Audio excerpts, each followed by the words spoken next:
This is the antenna. You see the antenna. This is the external part of the plant. The external part. The antenna has in the temporal superior temporal quadrant. The antenna is very thick. Sometimes on this side it's difficult to place under the rectum muscle. And the antenna is held by this typical silicone band that we use usually for touching procedure.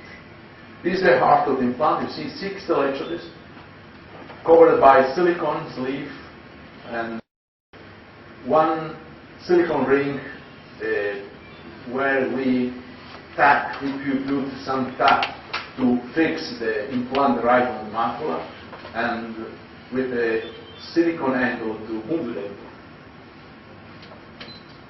This is the implant held by end-grip forceps. We make 5.2 millimeters square incision on the sclera, and then we introduce the implant to this incision. The implant first floats and then sinks right on the macula. This is the tack that we use for the fix the implant over the macula. See this 20G tacks with the spring. We enlarge the scrotum. For this, the forceps that we used more than 10 years ago for the retina to tack the giant cage, for example. It is the maneuver to tack the implant. I call this European maneuver, bimanual maneuver. With one end, we hold the implant. This is what is a plug needle, and also end-grip forceps. With another, and we are looking for a silicone ring, and then with this forceps, with tacks, with ring, and then we find the silicone ring, and then we fix, increasing the intraocular pressure at this time, but I never saw bleeding because we know that in this patient many times you have a very ischemic tissues, very ischemic. In this case, the implant is very well positioned. This is the optic nerve.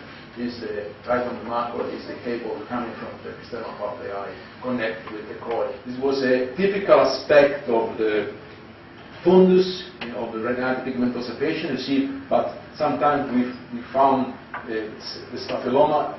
Today, with our experience, no, we cannot select this patient. I'll show you why. This was the number of correct square localization. You see, about very low number of about less than 5%. This is the bar motion. You see the implant was very well positioned right on the macula, is the optic nerve. This is the tack. But if you see the LCD, you see in one side of the implant, one corner of the implant, this array doesn't fit very well the retina, because the retina has a big staphylomas. This means that with this patient you have to apply more energy. You have to apply more power, because of course you have to stimulate retina far from the implant. You see this wonderful, this is the tack. You see one corner of the implant is not very well positioned, it's far from the retina. But nevertheless, we had a good result. You see after 1 month you have about 20% of the positive result after the discharge. This is the second, it was a very young male, 30 years old. See, this was a good aspect of the fundus, no staphylomas, retinitis pigmentosa patient. Of course, you see the implant was very well positioned. You see, the implant is completely well positioned to the retina. For this reason, in this case, we do not apply a lot of energy. You see, this is the reconstruction. The implant fits very well over the retina. And for this reason, we have a very good positive result, about 70% positive result in 12 months follow-up. You see, also with the square localization, we have a positive result.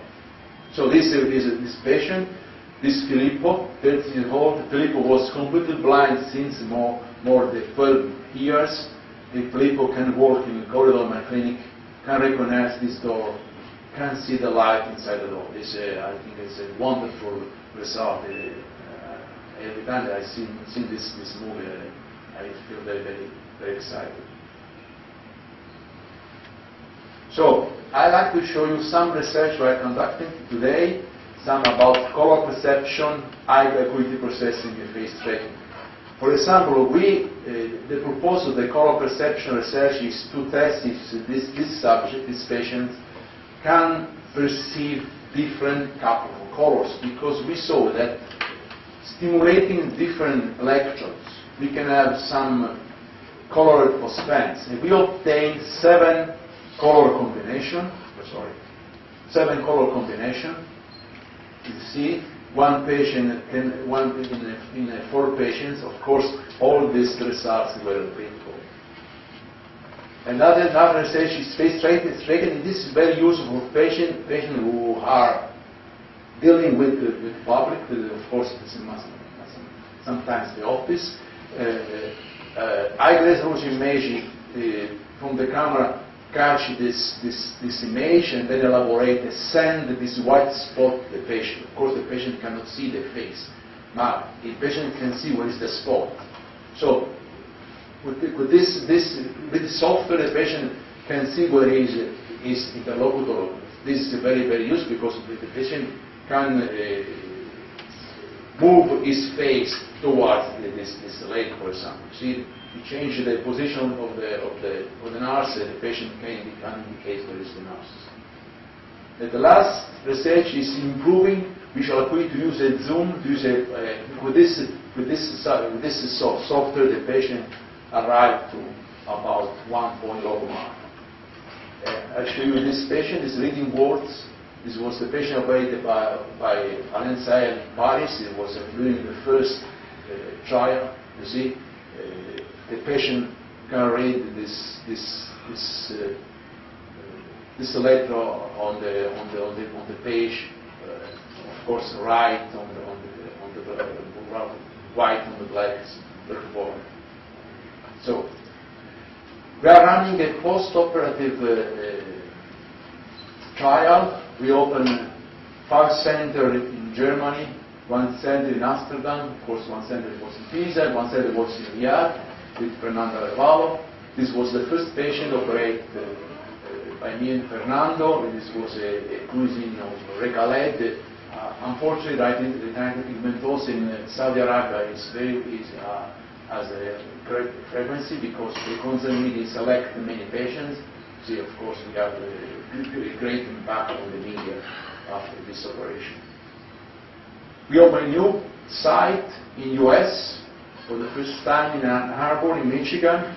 David Zaks and Dr. Tiran, with my help, operated the first retinal prosthesis in US. These are the first 2 implants in the US market. It's very, very important, of course, for this company. In conclusion, we demonstrate that this is very safe. We didn't have any severe complication.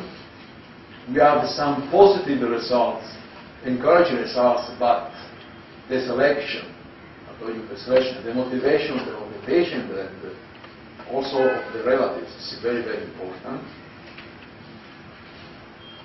There is a long stay, still a long way to go, but we began a wonderful experience as both a professional but also a human side. Thank you.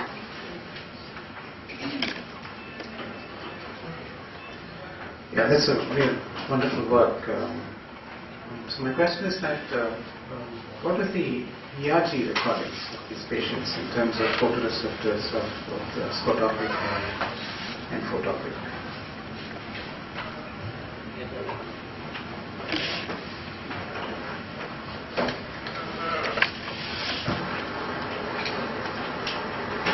Unfortunately, this response, many times I could see completely that we didn't have any response from the ARG, for example, because the photoreceptor layer is completely destroyed.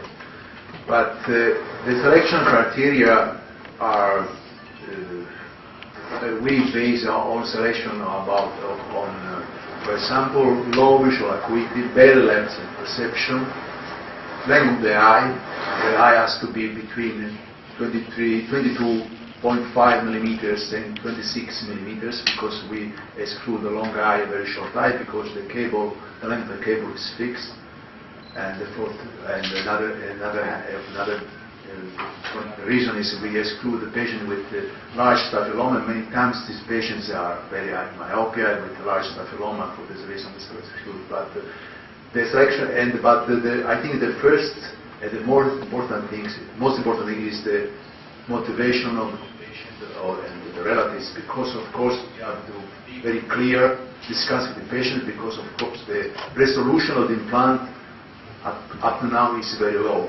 We can promise, we can obtain, for example, the possibility to walk in this ambient, the possibility to see this door, to see your shape. Of course, the patient might be many times asked to read, asked to see the color of the eyes of the wife or the son. It's impossible. And for this reason, we are very severe in the selection, because the only one we lost that patient from the follow-up, because he was very disappointed about the results, because maybe we weren't very clear about the problem, the possibility of this implant. But I always say that we open a big door, because you have to think this are patients who are completely blind, who lived for years in the complete blindness, complete darkness.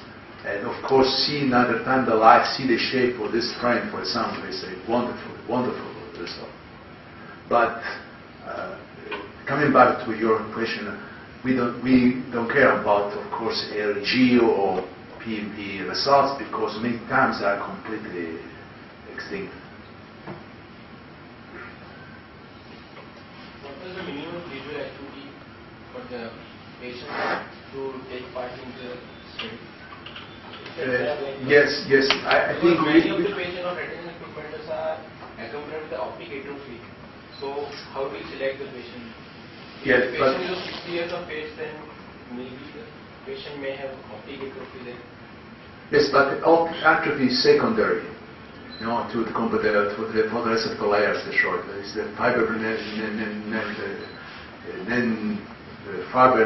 layers. Many times is same for this reason. But we select a patient with very low visual acuity, light perception, very light perception, no light perception. Of course, patients with glaucoma, it's impossible to operate, because glaucoma causes complete neurofiber virus destruction. But in retinal pigmentosa, the garden cells are safe. For the reason, maybe the image of CT is very important. If you see scar on the macula, we cannot select the patient, but the